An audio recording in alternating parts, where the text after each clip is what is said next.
Hola, en los últimos meses hemos escuchado del bloqueo tanto del canal de Panamá y en el canal de Suez, aunque han sido esporádicos y por distintos motivos, algo que podría tener o no impacto en el comercio global, tomando en cuenta que entre ambos transitan más del 12% del comercio global. Pero hay alternativas que también se barajan y que colocan por un lado a un sur global en el mapa y a un Israel en busca de una geoestrategia para cambiar el mapa de Oriente Medio, que al final involucra también a Europa y a otro continente. Hablamos de Asia. ¿De qué trata? ¿Cómo impacta? ¿Qué intereses se barajan?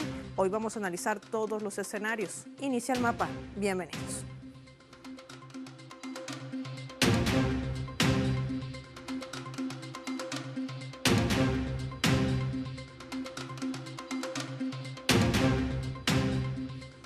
Les propongo desplegar nuestro mapa y revisar algunos datos graficados para poder entender la importancia geoestratégica de estos dos canales, el canal de Panamá y el canal de Suez. Veamos.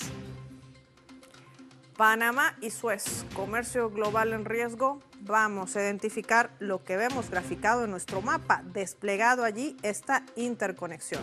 Y es que una de las principales rutas comerciales marítimas del mundo está en crisis por escasez de agua. Los buques de transporte que conectan el Atlántico con el Pacífico. Algunos han pasado semanas para poder pasar por este conocido canal de Panamá, el que ven graficado allí.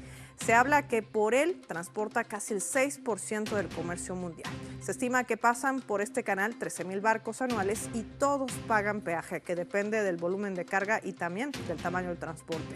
Los ingresos generados por infraestructura marítima llegan a oscilar a casi 3,000 millones de dólares. Sin embargo, la sequía que enfrenta el atasco en el canal de Panamá está mermando de manera sustancial uno de sus principales ingresos. Se espera entonces que para el próximo año, para el 2024, haya una reducción de al menos 200 millones de dólares debido a la reducción de tránsito diario que se vio obligada a implementar su administrador. ¿Qué países transitan allí con mercancía? Estados Unidos, China, Japón, Chile y Corea del Sur, quienes con la vía típica, tal como se ve en el mapa, duran 22 días aproximadamente para el traslado de sus mercancías. Ya se evalúa que han tenido que utilizar otras rutas alternas, tal como vemos en el mapa, que implica recorridos más largos, lo que ocasiona más costos para el comercio.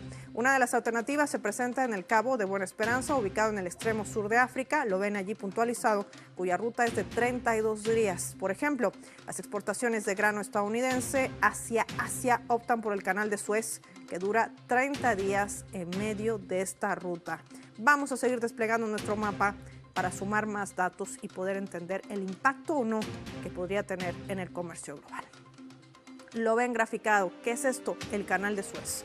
Otra arteria del comercio mundial que se encuentra en Egipto, que une el mar Mediterráneo con el Golfo de Suez, en el Mar Rojo, a través del Istmo de Suez. Aunque muchas líneas navieras están evitando el canal por temor a la seguridad de su tripulación y de sus buques, debido al conflicto que aqueja sobre todo esta zona, hablan de un plan B, más accesible, dicen algunos, de estas empresas de comercio mundial que trasladan desde la costa este de Asia hacia Norteamérica y viceversa a través del Océano Índico. Además, este canal en lo que va del año ha presentado al menos 10 incidentes con los buques. El último ha sido suscitado en agosto, que provocó la suspensión temporal del canal, lo que ha llevado a la palestra también las debilidades de infraestructura y su mantenimiento.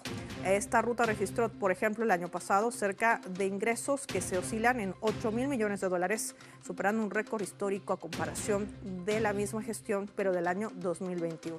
Dentro de estas mercancías que transitan, vemos como el petróleo es uno de los ejes principales que se estima que oscilan en casi 2 millones de barriles de crudo que pasan cada día por ahí. Estamos hablando del 8% además de gas natural licuado, así como otros cereales, minerales y carbón. Son vías claves de tránsito que aglutinan al comercio global. De esto y más vamos a hablar con nuestra invitada. Recibimos por esta razón, nos acompaña desde México, experta en temas económicos, analista internacional, la doctora Aribel Contreras Suárez con nosotros. Doctora, qué placer tenerla en el mapa. Bienvenida y preguntarle, si bien es cierto que son dos canales que están en distintas ubicaciones geoestratégicas, pero tienen justamente su importancia y su relevancia dentro del comercio global, algo que muy poco se dice o muy poco se habla. Pero ¿esto qué tanto podría mermar el comercio actualmente como lo conocemos, no solamente por el costo que genera cambiar la ruta, darle la vuelta al continente africano para conectarte a Europa o Asia, sino también el incremento final de este producto. ¿Qué nos dice? Antes que nada, mucho gusto, Paula, como siempre, un honor estar aquí contigo, con todo tu auditorio, y como bien resaltas, hoy has elegido un tema extraordinario. El 80% del comercio internacional se mueve por la vía marítima. De ahí la importancia de estos centros de gravedad marítimos que son tanto el Canal de Suez como el Canal de Panamá. El Canal de Suez, que fue inaugurado en el siglo XIX, mientras que el Canal de Panamá, inaugurado en plena Primera Guerra Mundial, se han convertido en arterias cruciales para poder mover mercancías desde Asia hasta Europa, pero también desde Asia hacia lo que viene siendo lo que va conectando el Océano Pacífico con el Atlántico para poder mover las mercancías del otro lado de lo que es América, pero también puede llegar a conectar a Europa con el oeste de la Unión Americana.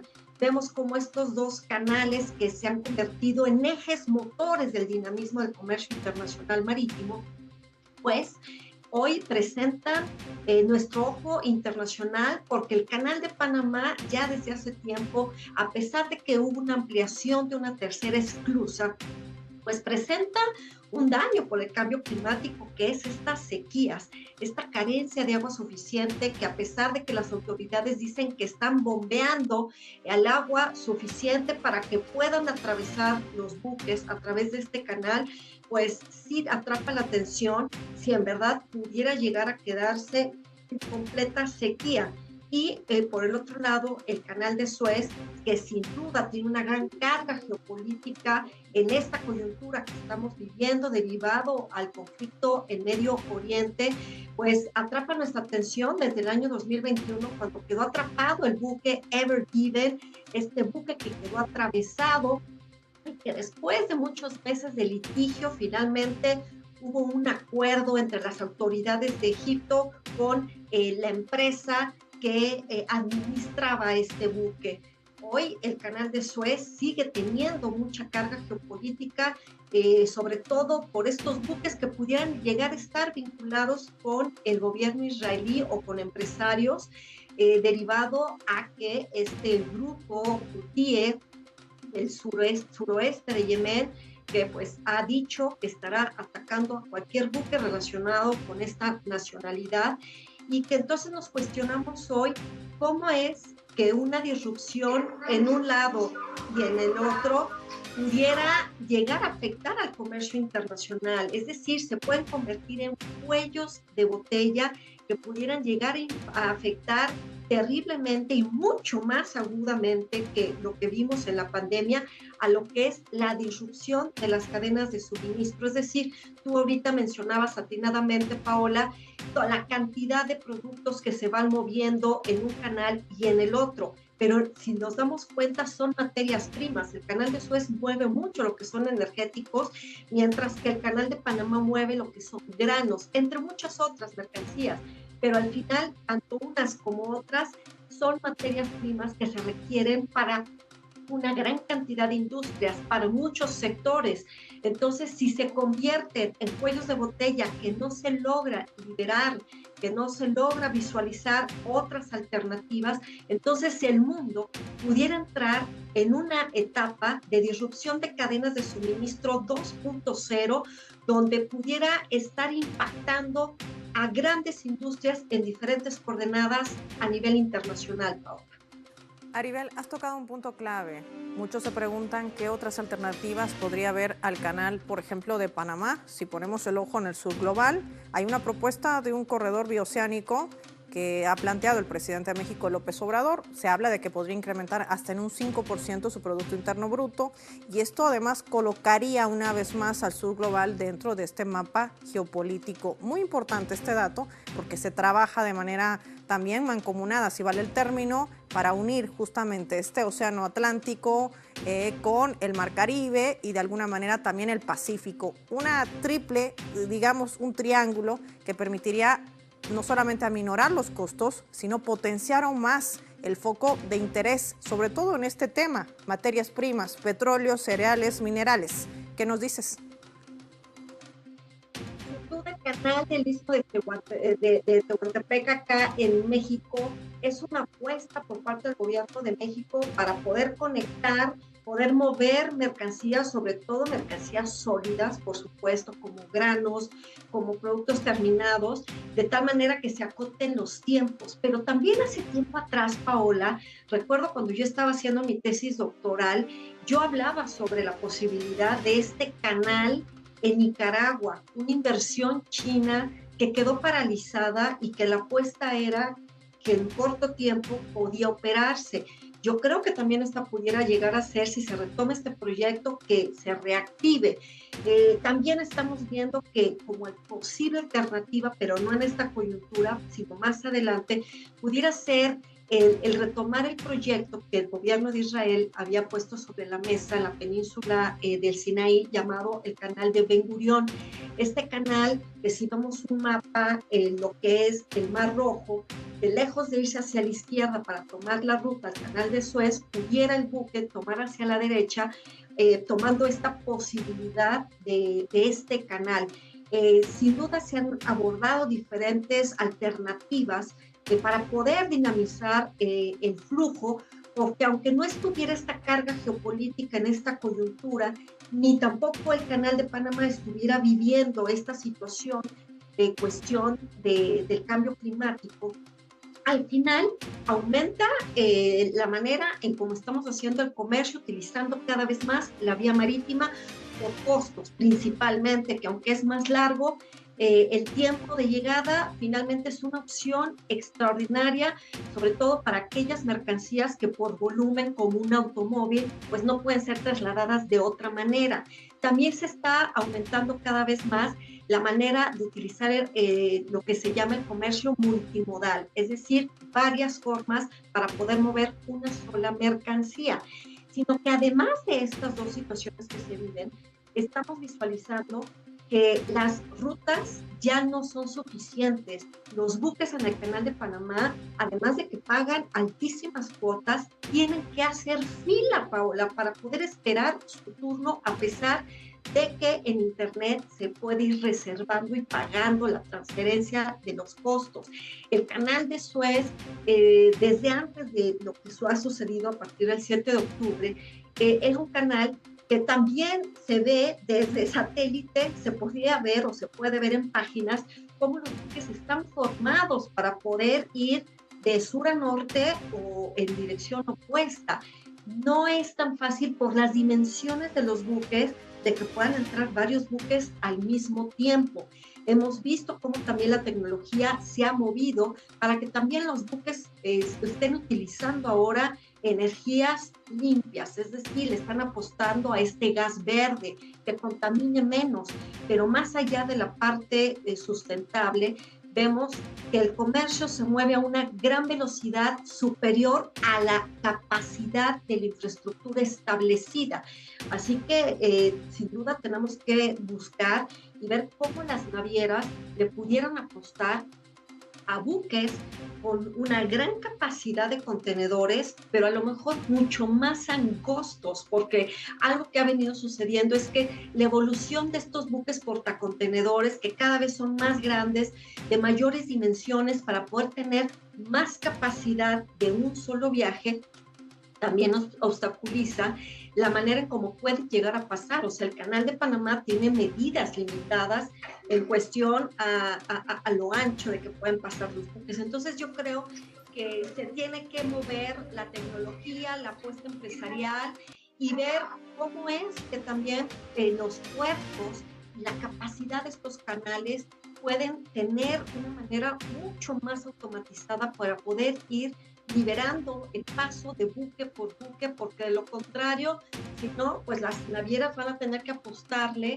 a las imágenes que previamente tú mostrabas, pues de continuar tomando la ruta por el sur del continente africano o bien la ruta por América del Sur, que además de que es más largo, es mucho más costoso. En África se corre el riesgo de estos piratas, Paola, estos piratas que pues toman el control de los buques, roban la mercancía y entonces pues esto se convierte en un círculo vicioso. Y sobre esto también me va a gustar hablar, Aribel, cuando retornemos de la pausa, porque hay que poner también sobre la mesa los intereses geoestratégicos que se marcan desde el sur global hasta lo que quiere hacer Israel con este canal de Ben Gurión para cambiar el mapa de Oriente Medio, con otros intereses y un aliado también poderoso como es Estados Unidos, en medio del control de que, seamos claros, el petróleo sobre todo, algo que sigue moviendo la economía en el mundo. Países como México, Nicaragua, decía nuestra invitada, y también hay que sumar aquí Colombia, que le apuestan a este corredor alternativo al canal de Panamá, que además baja su caudal de agua, sobre todo en estos meses, hasta inclusive mayo. Hay que tomar en cuenta todos estos datos. Los subrayamos también en el mapa, marcamos una pausa y lo hacemos con nuestra escala.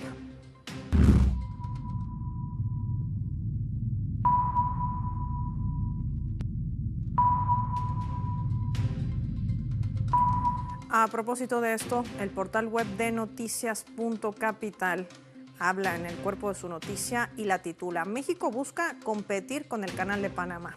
Y es que la iniciativa de este corredor interoceánico propone que los barcos lleguen a los puertos de Salina Cruz, sobre el Pacífico y el Atlántico, y transportarían sus mercaderías en tren hacia estos océanos, impulsados por el presidente Andrés López Obrador.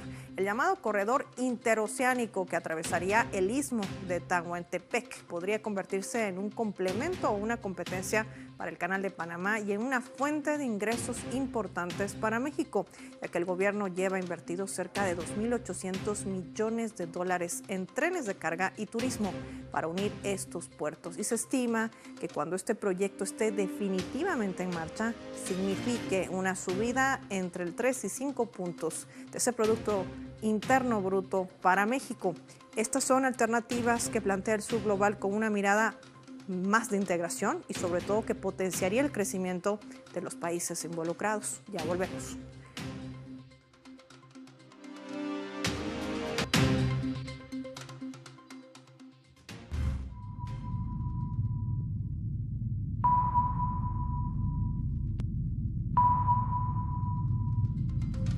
Vamos a sumar otro elemento también para el análisis a través de la fotografía. Le vamos a mostrar este mapa que corresponde al trayecto justamente que implica este canal de Ben Gurión propuesto por Israel, que conecta el Golfo de Aqaba con el mar Mediterráneo. La frontera norte de Gaza sobre todo cobra realce. Atravesar Egipto uniendo los puertos de Asia y también Europa. Sería un tercio más largo que el Canal de Suez. Su creación oscilaría entre 16.000 y 55.000 millones de dólares. Contaría con el apoyo de un aliado estratégico en medio de lo que sucede en el genocidio contra el pueblo palestino. Estamos hablando de Estados Unidos.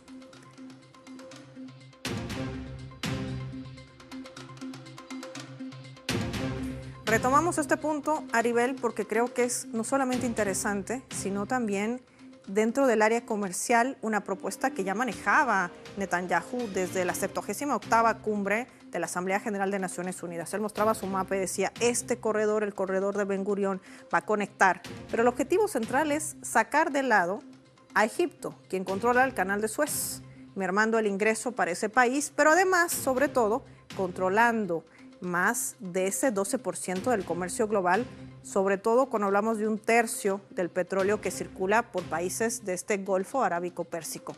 ¿Qué implicaciones tendría esto de concretarse y si realmente existe la solvencia económica de un Estados Unidos que hoy se ve golpeado también en su economía para concretar este proyecto, que además es ambicioso? Tu planteamiento, Paola, porque vemos que Estados Unidos ya de por sí tiene muchos frentes abiertos en su propia agenda doméstica, sobre todo en estos tiempos electorales, tiene muchos boquetes en estos frentes de su agenda política exterior y además se está metiendo en un rol sumamente protagonista en este conflicto entre lo que es Israel con el territorio de Gaza. Y el hecho de que siga apostándole para arropar, cobijar, financiar todas las obras y todas las directrices que el primer ministro Netanyahu le apueste, Sin duda, el que Israel esté hablando sobre la posibilidad que desde hace tiempo, como tú bien resaltabas, lo ha puesto sobre la mesa, pero que en esta coyuntura en particular, hablar de una nueva arteria, de un nuevo canal que pueda ser administrado y controlado por el gobierno israelí, pues enciende las alarmas, porque es una manera de tener sus intereses económicos, energéticos a su favor, porque el hecho de que se pudiera abrir esta posibilidad de construir y habilitar este canal, pues imaginémonos cómo sería de que hay que estar alineado al gobierno de Israel para que se le permita a los buques de esa nacionalidad con la bandera de empresas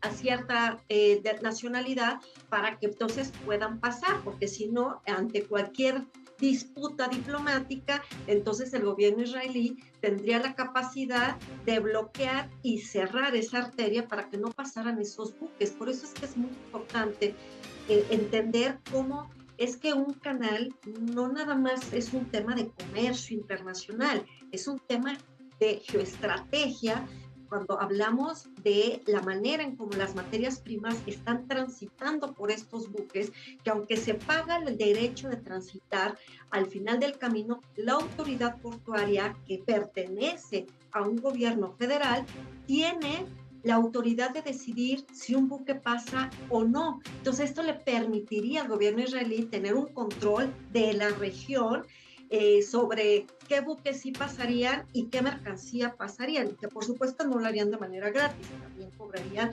por ciertos derechos, además de, como bien resaltabas tú, pues de quitarle este control y esta ruta prioritaria que lo es el canal de Suez al gobierno de Egipto. Entonces, creo yo que es importante que hacia allá estemos poniendo la mirada de cómo es que Israel le apuesta a mover el peso geoeconómico de la región a través de este canal, donde no olvidemos que todo el Medio Oriente es altamente productor de petróleo, pero también de gas natural, pues requiere utilizar esta arteria para poder llegar al mercado europeo, poder llegar al norte de África. Entonces, aquí es donde tenemos que tener puesta nuestra mirada sobre cómo no nada más se trata de tener el territorio de Gaza, cómo no nada más se trata de tener un puerto comercial, sino que es tener el control de la región desde una herramienta que se disfraza de abonar al comercio internacional, pero que en realidad es la manera de tener el control absoluto, inclusive a nivel político. Entonces, aquí es donde tenemos que entender cómo las fichas de este tablero geoeconómico se mueven en paralelo al tablero geopolítico, y entonces ahí es donde pues hay un choque de visiones de que no nada más se trata de abonar al comercio internacional, ¿no? O sea, hay otros intereses de Washington y sin duda de Tel Aviv, que son los que tienen la intención de la apertura. Bueno, primero la construcción y después la apertura y administración de este canal ahora. Sin lugar a dudas, Aribel, además puntos estratégicos que involucran al norte de Gaza, por eso los bombardeos tan intensos contra este enclave costero para tenerlo despejado. Utilizo los términos de Israel, ojo con esto, no estoy justificando el asedio ni el genocidio, pero por eso se destapan los intereses reales para el manejo de esta geoeconomía, lo que traza Israel, avalado también con el beneplácito de su aliado internacional, Estados Unidos. Quiero agradecer a la doctora Aribel Contreras por habernos acompañado hoy con su análisis en el mapa. Ha sido un placer conversar con ella. Momento de revisar nuestra coordenada.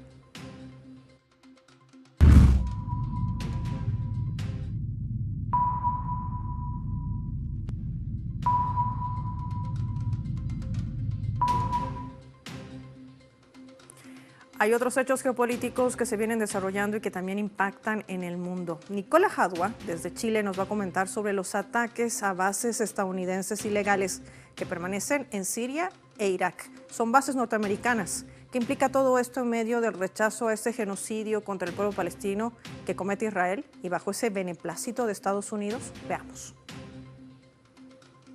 Muchos pueblos en el mundo se están movilizando en apoyo al pueblo palestino. Y uno de ellos es justamente el grupo Hashd al-Shaabi de Irak, y Siria, que en estos momentos se encuentran atacando las bases militares de ocupación norteamericana que hay en Siria y en Irak a raíz del apoyo indiscriminado, criminal, genocida que hace el imperialismo norteamericano con el pueblo palestino. Le han entregado 20.000 toneladas de armamento a la entidad infanticida criminal para que ésta la utilice en contra de la población civil de Palestina.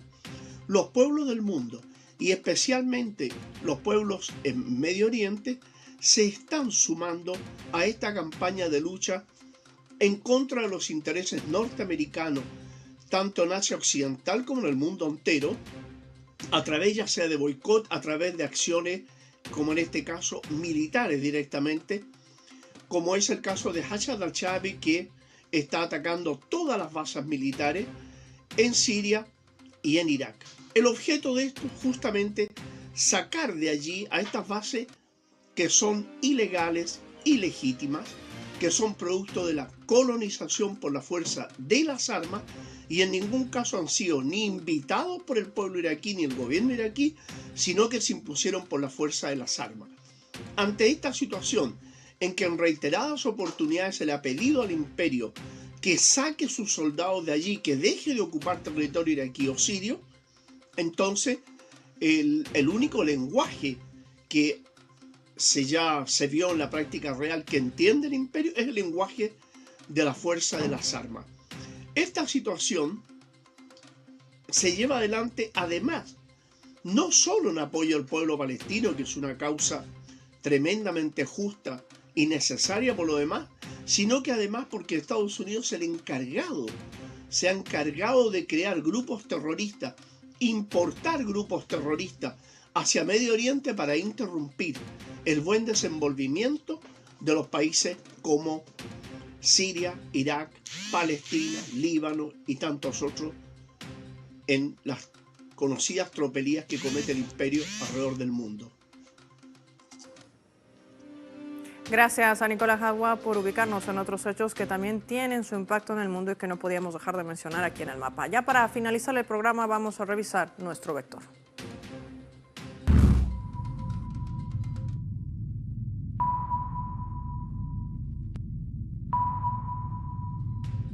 Y nuestro radar en el mapa hoy nos refleja el vector que son los puntos más relevantes sobre esta temática. El Sur Global está trabajando en alternativas para conectar el Pacífico con el Atlántico, que incluye también el Mar Caribe.